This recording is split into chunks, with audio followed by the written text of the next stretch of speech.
Muraho neza nshuti bakunzi ba Moto TV, reka twizere ko mumeze neza, turabasuje kandi tubifuriza n'ibihe byiza. Tugiye kubabwira bimwe mu byaranze iyi tariki ya 7 Werurwe. Ese nibihe bintu byagiye bivugwaho cyane, nibihe byagarutsweho cyane kuri iyi tariki ya 7 Werurwe buri mwaka.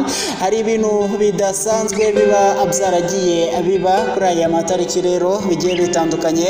Nje tugiye kubana nitwitangishaka Herike Manesi. Hanyuma reka duhere kuri iyi tariki uku kwezi mu mwaka wa 2008. Muramuzi cyane yitwa Louise Mushikiwabo, yagizwe minisitiri w'itangazamakuru n'umuvugizi wa guverinoma hari muri 2008 ku itariki ya 7 muri Werurwe.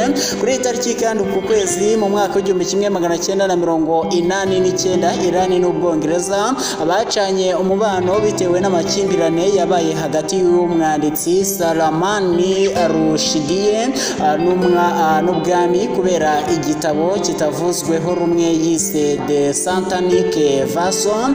Hanyuma kuri iyi tariki ejo bundi muri 2021 abantu 108 barapfuye, abandi 615 barakomereka bitewe n'iturika ryabereye mu kigo cya gisirikare cyo muri Guinea Equatoria.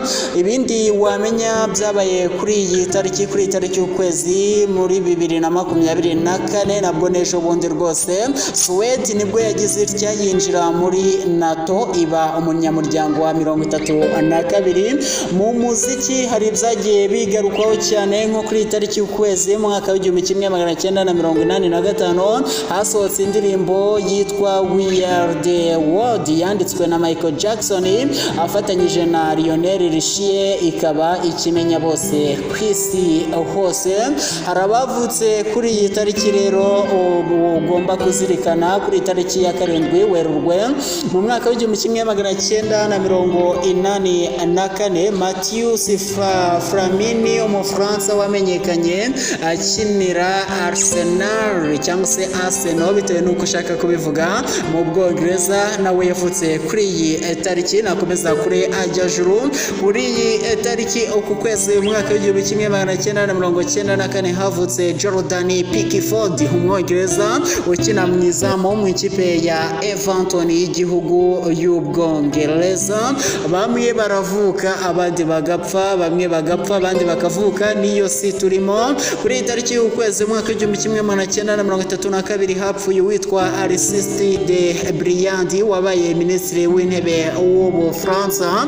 Mu bapfuye kuri iyi tariki nakubwira kuri tariki y'ukwezi muri 2024 hapfuye Steve Lawrence umukinnyi wa filime n'umuririmbyi w'umunyamerika.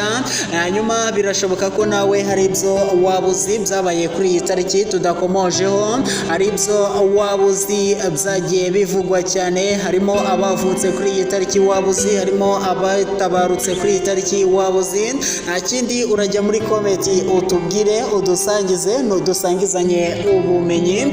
Hanyuma nuko nge mpinye mwari kumwe nanjye itangishaka Herike Manesi. Reka mbashimire cyane mbibutsa ko aha ari kuri Moto TV, gahunda zose zo zigiye gukomeza.